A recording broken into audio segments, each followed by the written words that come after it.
Yeah, well, as if we didn't already hate taxes enough.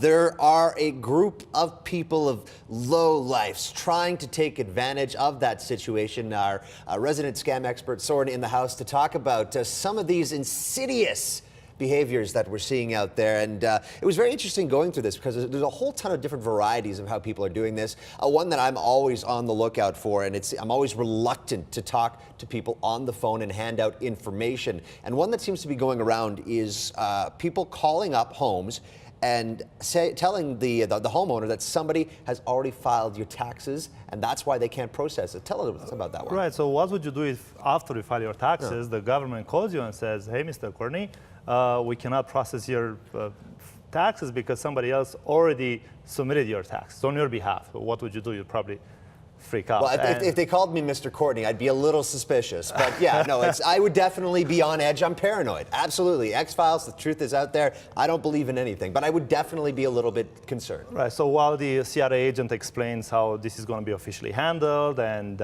how they're going to take legal procedures against the other person, they will obviously need to find out if it's real you they're talking to. So what you have to do is to prove to them that they're talking to Courtney. So they're going to ask you for your social insurance number, address, parents' name, date of birth.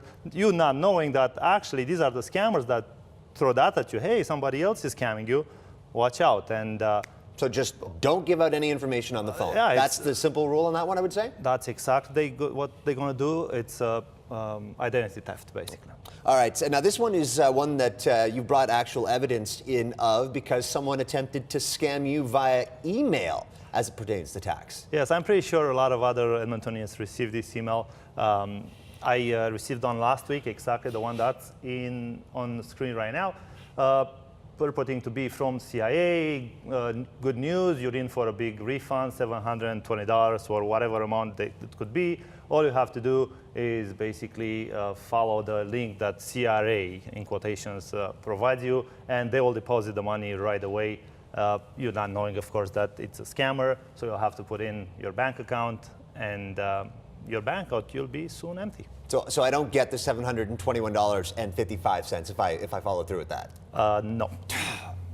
Well, I'm out some money then. No, I'm kidding. Now, getting back to the phone concept real quickly, talking about the CRA, sometimes they use intimidation tactics, threatening lawsuits on the phone. Yes, this is actually a very scary one because the phone rings, you look at the phone, you see on your caller ID, Government of Canada or Canada Revenue Agency or Government of Alberta, and you're like, oh, I better pick this up.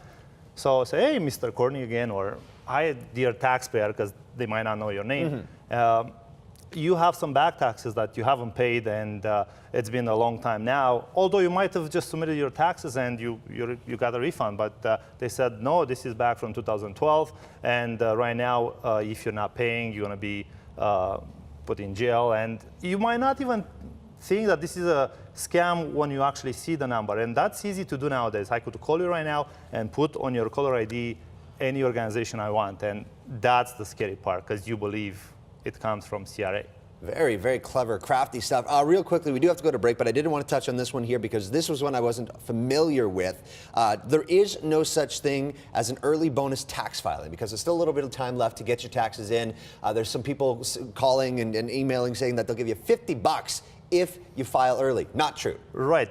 Again, this comes from apparently the CRA, and they offer you $50 if you submit your taxes by tomorrow. You know, there's still a week left till April 30th, and imagine if they would pay $50 to 1 million people, that would be $50 million they have to give away. So obviously, you should not ever go for a $50 bonus because you submit your taxes early. There you go, $50 bonus could turn into a $500 fraud against you. Thank you very much, Sorin. Do appreciate it. Obviously, tax season is a pain enough, not having to deal with scammers, so now we're a little bit wiser. Of course, we'll be back coming up after the break. No scam, we're going to tell it as it is on the Wednesday edition of Say What on a beautiful Wednesday morning. Dry cleaning services for BT provided by the Press Gallery. Designer purse and shoe cleaning services now available in Edmonton.